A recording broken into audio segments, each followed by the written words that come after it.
प्रतिमा recording studio Sheikhpura.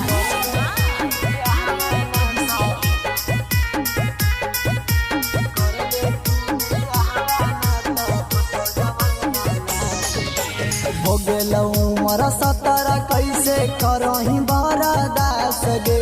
हो गेलौ उमर 17 कैसे करही बरदास गे। करले तू बियाहवा ना त होतौ जवनिया नास गे।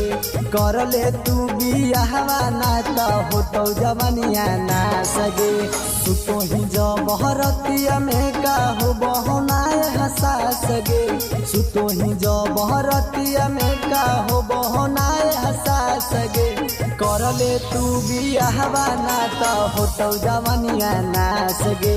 करले तू बियाहवा ना त होतौ जवनिया नास गे।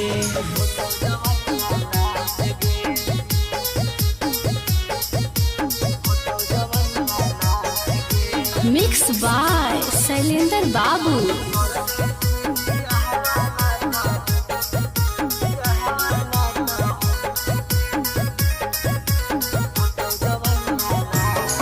आगे बढ़ी गेलौ तोरा साइज छौरी हो गेनी जवान गे। कैसन हौ तोरा बाप भाई की देहौ ना ध्यान गे। आगे बढ़ी गेलौ तोरा साइज छौरी हो गेनी जवान गे।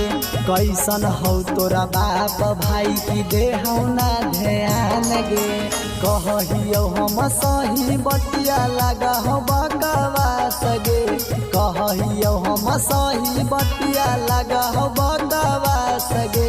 करले तू बियाहवा ना त होतौ जवनिया नास गे। करले तू बियाहवा ना त होतौ जवनिया नास गे। माँ प्रतिमा रिकॉर्डिंग स्टूडियो शेखपुरा।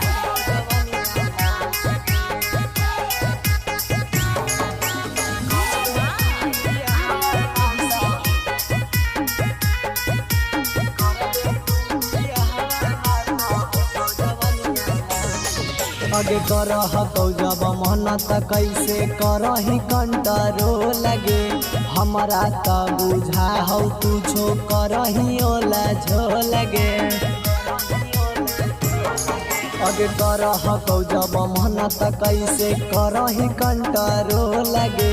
हमरा त बुझा हौ तुझो करही ओला झोल गे। राजा रौशन भाई अमर जीत के रखल टाइम पास गे। राजा रौशन भाई अमर जीत के रखल टाइम पास गे।